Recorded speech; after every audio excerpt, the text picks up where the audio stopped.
Let the world hear his word. அவருடைய குமாரனாகிய இயேசு கிறிஸ்துவின் இரத்தம் சகல பாவங்களையும் நீக்கி நம்மை சுத்திகரிக்கும்.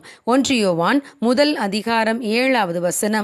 ஒப்பிக் ஃப்ளூயிட் எனப்படும் ஒளிபுகா திரவம் பிழைகளை மறைக்க உதவும் ஒரு திரவமாகும். பேப்பரில் எழுதப்பட்ட எழுத்துக்களில் காணப்படும் பிழைகள், தட்டச்சு பிழைகள், மேலும் எதிர்பாராமல் பேப்பரில் கொட்டப்பட்ட மை போன்றவற்றை முற்றிலும் அழிக்க அந்த திரவம் பயன்படும்.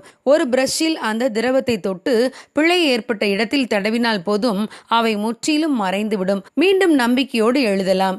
இந்த ஒளிபுகா திரவம் என்பது மன்னிப்புக்கு சமானம்.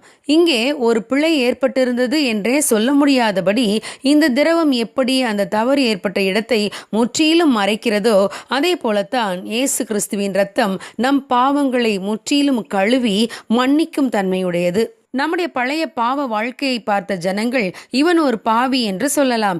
ஆனால் இயேசு கிறிஸ்துவை ஏற்றுக்கொண்டு அவருடைய இரத்தத்தால் நம் பாவம் கழுவப்பட்டு விட்டால் நம்மில் ஜனங்கள் குற்றங்களை பார்க்க முடியாது.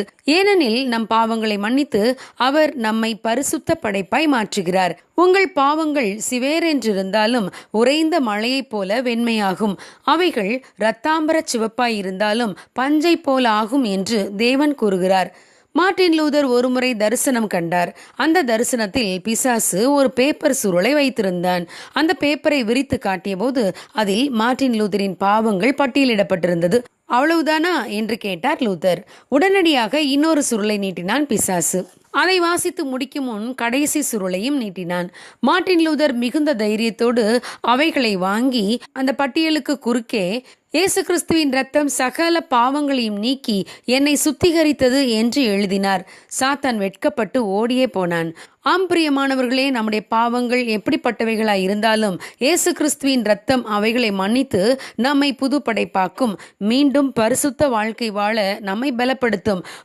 இயேசு கிறிஸ்துவின் இரத்தத்திற்கு பாவங்களை மன்னிக்கும் ஆற்றல் உண்டு. ஆகவே இயேசு கிறிஸ்துவிடம் விசுவாசத்தோடு வருவோம்.